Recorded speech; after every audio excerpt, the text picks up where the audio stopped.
Good morning everyone, I'm Jerlina Markus from Loka A1.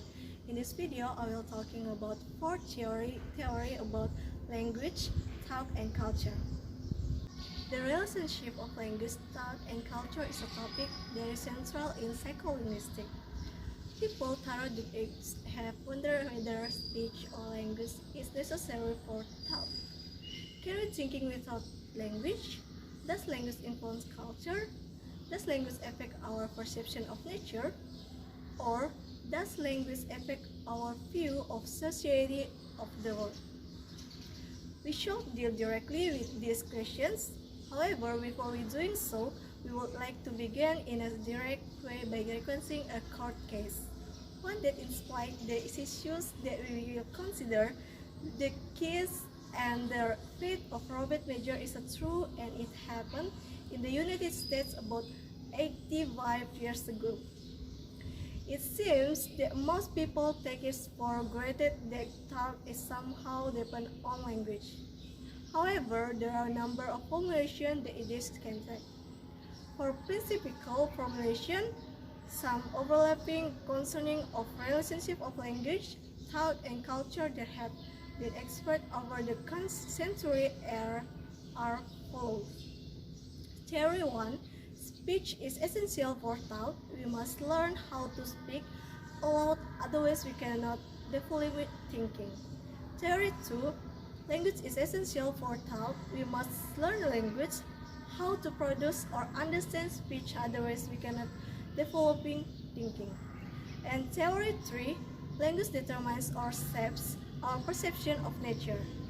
The learning of language will determine or influence the way we perceive the physical world, visually, auditory, etc.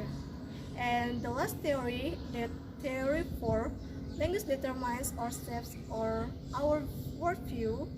The learning of language will determine or influence the way we understand our culture and the world.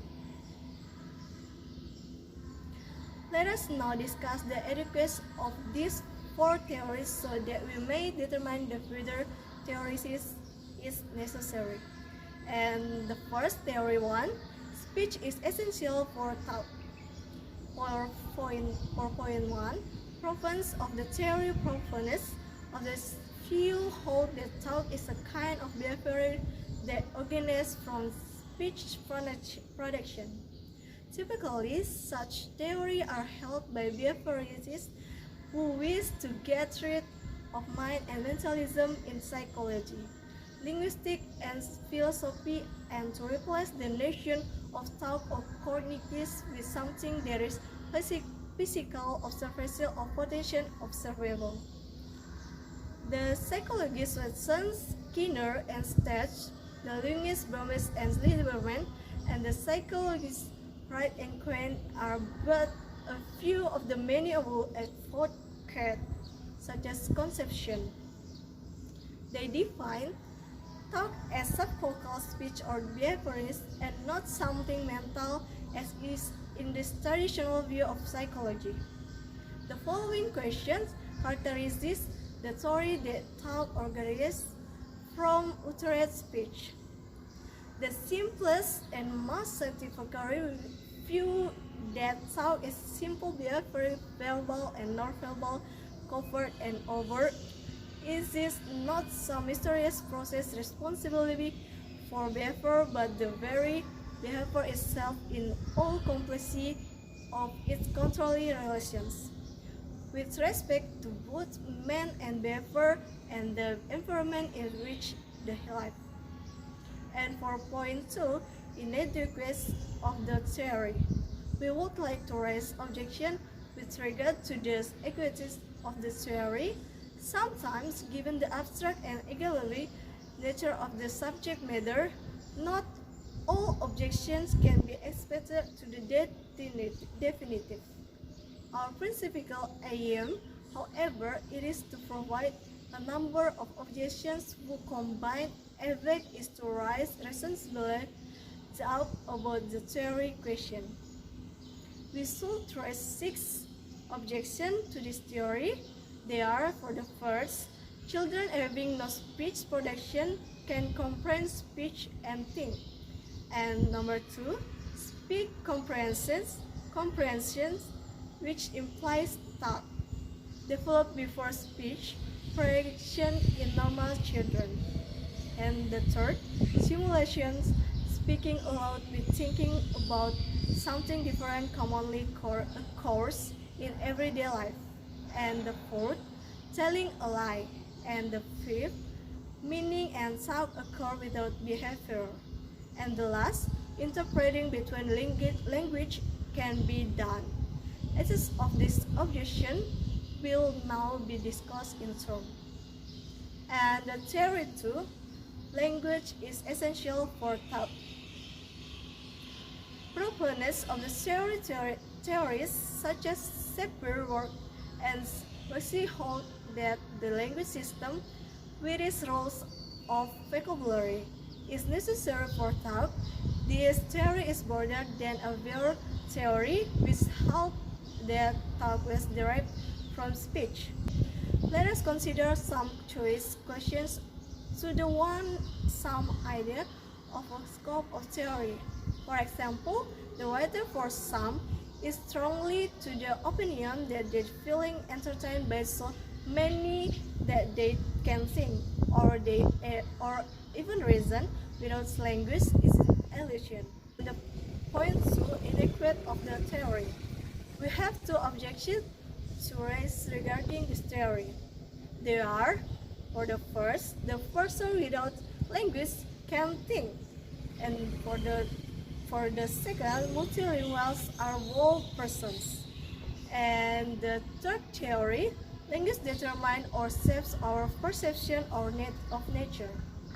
Inadequacies of the theory will be raised a number of objections to the theory. There will be under the heading of 1, perception interest and need determined vocabulary, and 2, color and smell vocabulary, and 3, hobby, time and Chinese counterfactuals, and the 4, lack of vocabulary does not indicate lack of concept, and the 5, knowledge overrides literal word meaning, and the last, multilingual view of nature. Conclusion: there is no foundation to the claim that vocabulary affects our view of nature. In fact, the evidence shows the reference to be true. One would think that one such as important issue. The proponents of the theory will offer some evidence in support of their view. The facts in the Sapir-Whorf and the other overlay beyond mere assumption is favor of their claim. And the last theory, there is language determines or shapes our cultural worldview. Point 1, proponents of the theory. Some theories believe that even if language is somewhat distinct from thought, nevertheless knowledge and language will be ill shape condition and influence one's culture, social belief or view of the world.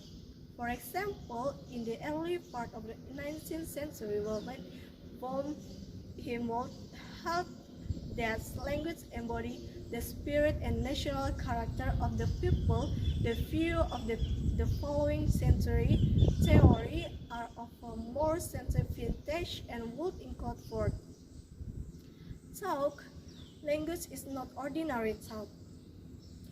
Although as of essential interest to the students of our social science, its powerful connection of all our thinking about social problem and process.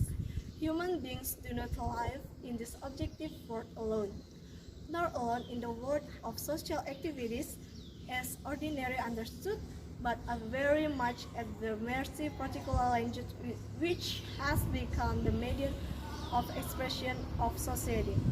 No two languages are such a face similar to be considered as representing the same social reality.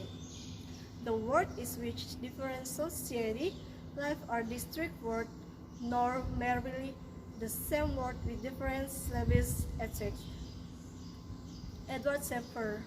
A language, any language, has at its bottom certain metaphysics. And point to inadequacy of the theory if these theories are correct. We will expect to find difference and similarity is as essential as philosophy, religion, politics, or societal structure to be function of language. In this regard, we would like to provide objections of the Constitution.